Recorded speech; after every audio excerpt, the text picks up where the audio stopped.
My friends traumatized a burglar, but it was so funny we got away with it. I was house-sitting my aunt's place for the summer. She lived in this old Victorian at the edge of town, the kind with creaky floors and too many rooms. My 3 college roommates came over for what we called our annual movie marathon weekend. We had pizza, beer, and terrible horror films lined up. The second night, around 2 a.m., we heard glass breaking downstairs. We all froze. Mike grabbed his phone, but there was no signal. The house had terrible reception, and the landline was disconnected years ago. Through the window, we saw a van parked outside with the engine running. We could hear someone moving around downstairs, opening drawers, dumping stuff out. Mike whispered we should hide until they left. But Sarah, our theater major, had other plans. She grabbed the fake blood from her makeup kit, the stuff she used for Halloween. Within seconds, she was smearing it all over her face and arms. We didn't have time to stop her. She started making these horrible gasping sounds and stumbled down the stairs. We heard the intruder scream. Sarah started crawling toward him, groaning about how they took her eyes, reaching out with bloody hands. The guy was backing up so fast he crashed into the china cabinet. That's when Jake decided to join in. He wrapped himself in a bedsheet and started floating down the stairs, moaning in Latin from his old choir days. I grabbed my aunt's mannequin from the sewing room, dressed it in a nightgown, and threw it down the stairs.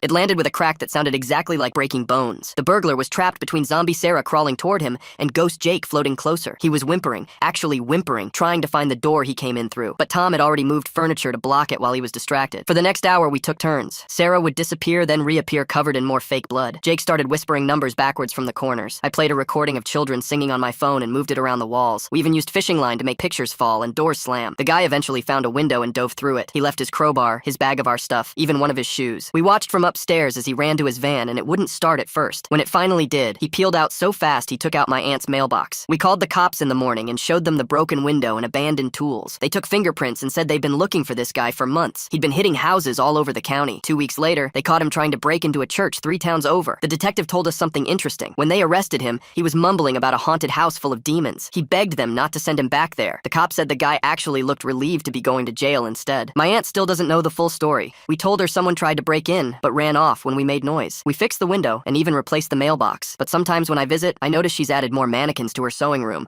and she recently started collecting vintage dolls, the really creepy kind with eyes that follow you. We never told anyone else what really happened, but every Halloween, we get together and watch horror movies, and we always laugh during the zombie scenes because nothing on screen will ever be as good as watching a grown man cry while trying to escape from theater students with too much fake blood and too much time. The best part? Security footage from his other burglaries shows him specifically avoiding any house that looks old or has mannequins visible through the windows. We didn't just stop one break-in. We gave him a whole new set of fears to carry forever.